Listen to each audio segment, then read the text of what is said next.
Hello, everyone. Welcome to another episode of Ports and Lucie Talks. And today we have the wonderful Dana Trabulsy.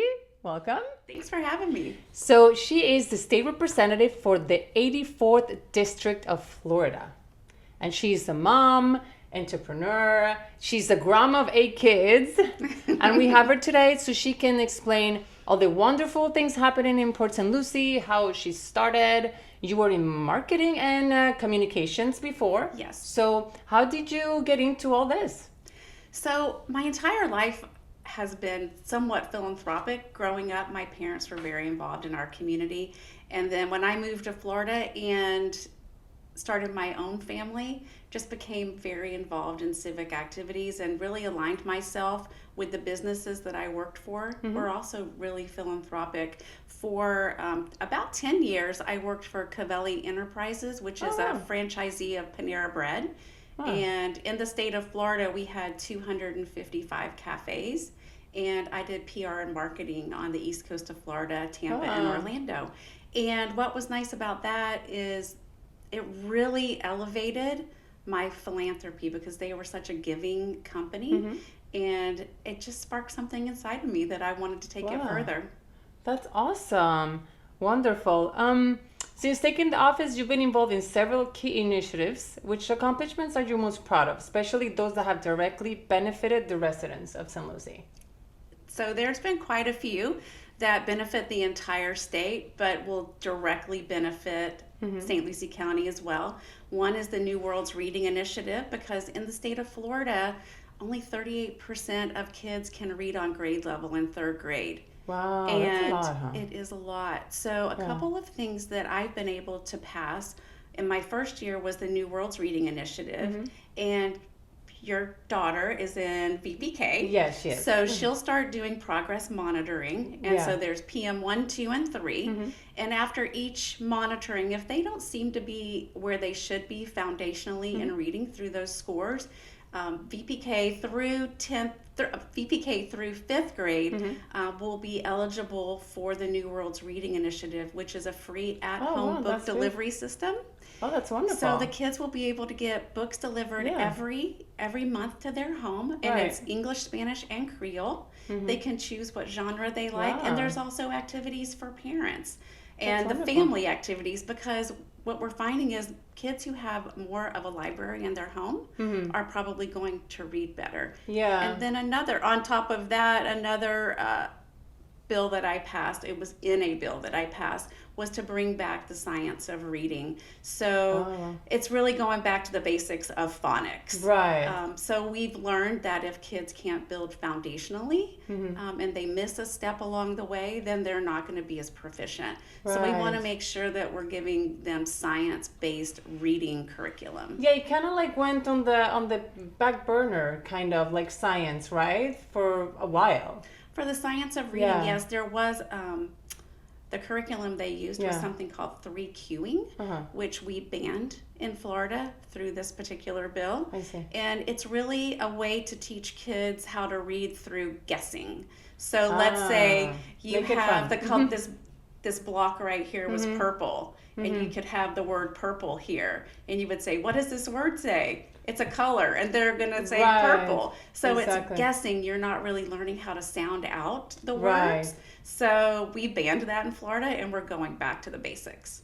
I think it's like they were skipping like steps, let's say, right? So then in the end, it wasn't really a great thing. It's not a great thing because if you can't read by 3rd grade, you can't read to learn afterwards. Right, exactly. During your time in office, you've been a strong advocate for issues such as mental health, education, and environmental protection.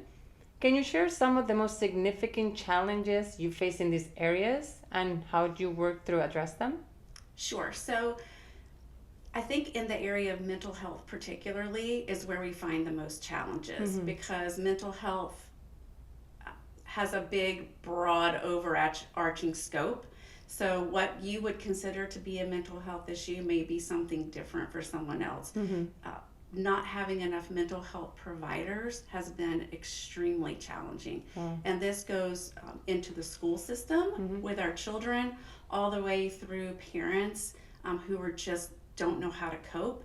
and families who may be out of work or struggling, dealing with depression, anxiety. Right. There's just not enough providers. We're working through that. We did a really great bill this year called Live Healthy, which is going to be able to expand mental health education and access to mental health. But in the meantime, being able to capture the people that need these services Right. has been really challenging, especially Right. since COVID.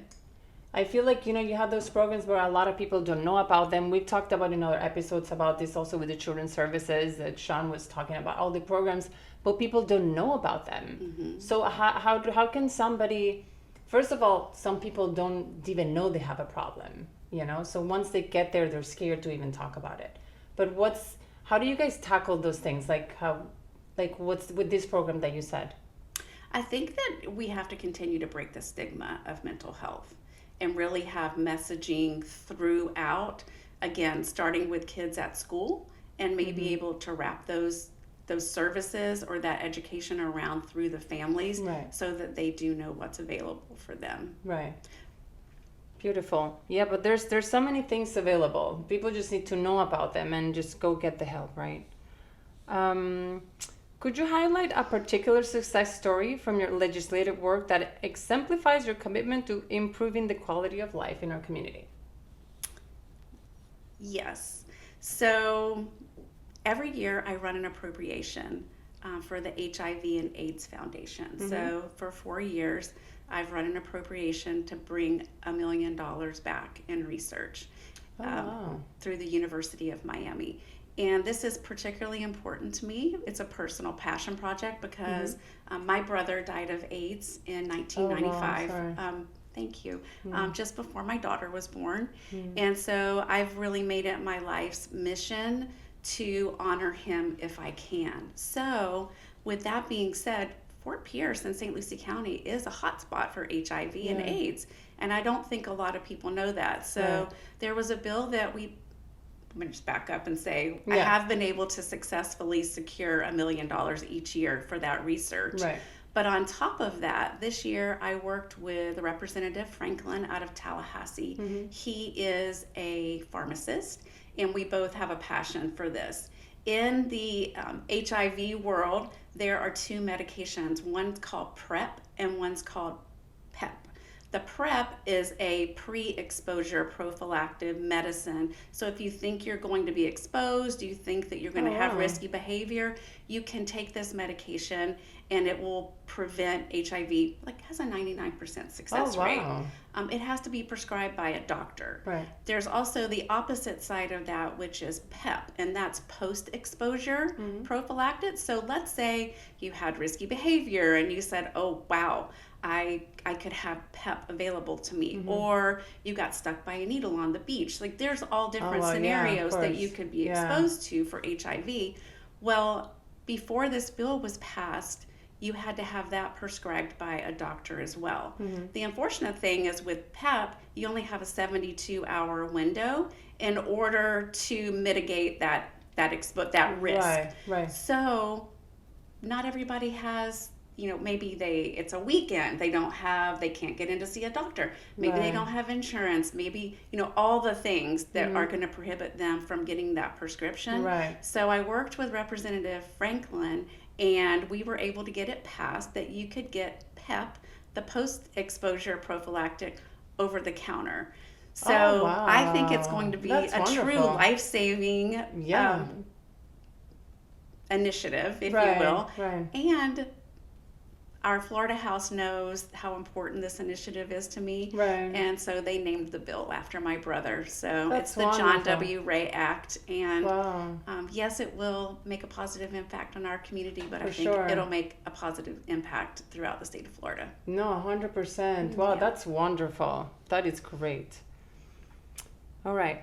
The connection between elected officials and the community is crucial. What strategies have you employed to ensure that you stay connected with your constituents and effectively address their needs? So I think the first thing is you have to show up. You have to show up for the people that showed up for you to be in office. So I really work hard to make myself extremely accessible. I meet with a lot of constituents in my office. I get out in the community and work with our local leaders. Our job is not about the next photo that we take and post on Facebook or Instagram. Right. It really is about the work behind the scenes. But in reality, I have to tell you, I have an amazing staff that works on constituent services. And it's really a blessing to have people that share your same vision, that want to work as hard as you do to make a difference in people's lives. Yeah. I mean, you guys are really connected. You make it happen. We do. Right? We don't want to be your last resort. We Right. find that when people call our office with a problem, it's because they've tried every other avenue and they're Right. desperate. Right. And we really are trying to get the word out that call us first. Yeah. Because generally, the tens of maybe 20 phone calls that you've made and the frustration you have, we might be able to help you with You're just right one or away. two phone calls. Yeah. Yes. Wow, that's wonderful to know. There you go, guys. Call me. Call her. I love it. Can you provide an example where community engagement was pivotal in shaping a piece of legislation or initiative you worked on? This past year, St. Lucie County Board of County Commissioners came to me with a problem. And the problem is that starting on a state level, if you are a prisoner let me back up. On a state level, if you are an inmate in a prison, and that you as an inmate, you have to go to the hospital. On a state level, the hospital can only charge 110% of Medicare, and that is state law.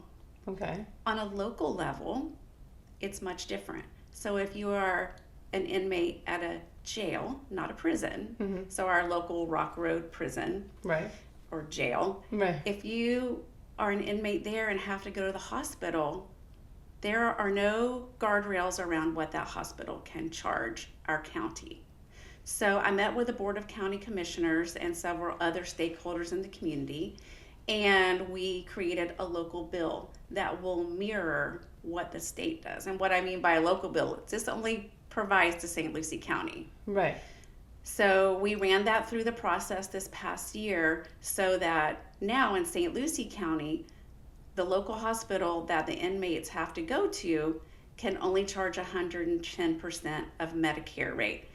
Just to give you context to that, I have examples where our county was being billed up to 27,000% above Medicare rate. Oh, wow. So by this bill passing and working together with our local Board of County Commissioners and officials, we're able to not save the money because the taxes are still being paid, Right. but we will be able year over year to redirect $11 million back into other places in our county. That's So wonderful. no frivolous spending there. Right. Wow. You got that under control then. Yes. That's now wonderful. I have folks that want me to run that on a state level Yeah. so that we can pass that throughout the state. I'm sure. I mean, that makes total sense. It should be. Yeah. It's responsible. Like it should have been like that. I always. think so. Yeah. Wow, that's pretty impressive. I love that. Okay. Looking ahead, what are your primary goals for the future of our district, and how do you plan to address the evolving needs of the community? So addressing the primary needs of the community is still just keeping my ear to the ground because we're ever changing. You know, we're growing rapidly. Yeah. And so keeping my ear to the ground and making sure that I'm out in the community and see what issues arise. Right now, I am really concerned about growth in our community. Right, of course. And primarily in the western part of our community. I know we're going to continue to grow there. I just want it to be responsible. And, you know, you and I had a conversation this morning about health and nutrition. Yeah. Well, in Florida, we have 10 crops in Florida that supply, like the eastern side of the United States. Right. And if we continue to plow this agricultural land, who's going to grow that? Right. And do we know how that food has been grown? So making sure that we take care of our farmers and ranchers and our generational crops that we have and potential for good healthy food in Florida sustainably is really important to me. No, we are very happy in Port St. Lucie and in the area and even other very close cities. There's great farms here and we buy all our stuff there, you know. Well, if the farmers are selling that off to developers, because we haven't given them incentive to want to do what they're doing, and it's hard work. Yeah. And it's every day. Right. But it makes such an impact on our overall economy, our health, preserving our land, Right. and not promoting overgrowth. Right. So that's really a big initiative. Keeping the of mine. balance 100%. Yes. Wonderful. How do you envision your role in fostering collaboration between various community stakeholders to achieve shared goals? I think I do that already. Again, I'll just lead back to you have to show up, you have to be involved. I have to be open to difficult conversations.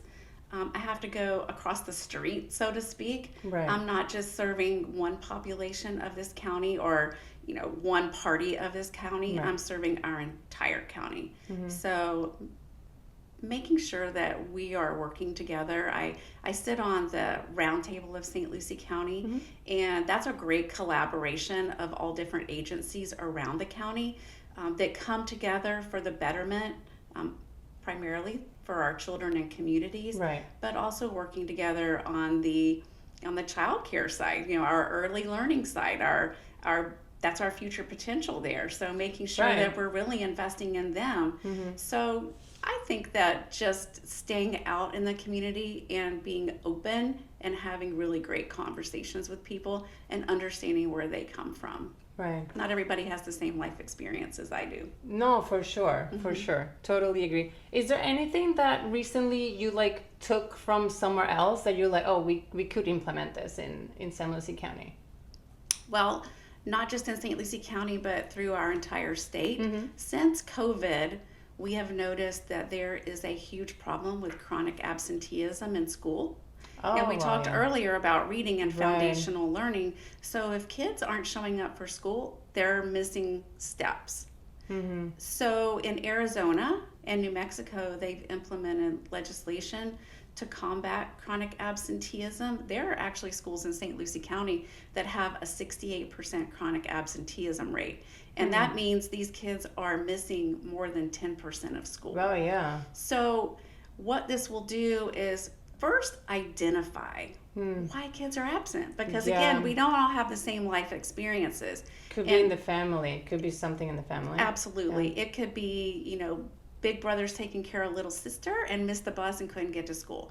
Right. It could be a child is afraid to cross the street because they have to walk to school and there's gang activity. It could be hygiene products for girls. There's so many things. I think we need to find out what each child's battle is, what they need to overcome, and work with the families to try to overcome those situations and then implement them. Sometimes we may need to wrap some services around them, but stress to them the importance of coming to school. And as a workforce, we have to think, if you're not creating good habits by coming to school, you're probably not going to have good habits as an adult in the workplace. Exactly. So it really all starts when they're young. Right. I don't want it to be a punishment. In the past, we've had truancy laws that would penalize the parents for the children not going to school. Oh, I wow. don't want this to be a punishment. Right. I want to create a piece of legislation, and I have created a piece of legislation that hopefully if I get reelected, I'll be able to introduce that. Right. But we need to provide support, not punishment. Right. I agree 100%. It's very delicate with dealing with the families and those kind of issues. So it is. And again, it's also a lot of times a private matter. And I think we have to be sensitive to that. Right. Great. Your commitment to service our community is evident in everything you do. What keeps you motivated in your role as a state representative, and what do you find most rewarding about your work? I think my motivation is my family. Even though I'm away from them a lot, and it is a huge sacrifice. Right. You mentioned earlier that I have 8 grandkids. 8 grandkids, guys. 8 grandkids. And I think that if I want to leave this a better place for my grandkids, this is the one thing that I can do to make a huge difference. Right. Because I raised my kids here, and they're raising their children here, and I want to keep wonderful. this area and our state beautiful. It's a legacy that I You don't want them to leave. You want them to stay because it's great. I want them, they're never going to know the Florida that I knew, right? You know, 20, 30, 40 years ago. Right. We've changed drastically. But I think to know you have someone that, you know, cares about you so much, and that's me caring about my grandkids and caring about the 23 million people that live in Florida, to know that we can leave this better than we found it, and if not better than we found it, in a place that as we continue to move forward, we're not taking away the beauty and the nature of what Florida stands for. Yeah, exactly. I agree with that. Can you share a particularly memorable moment or experience that has reaffirmed your dedication to public service?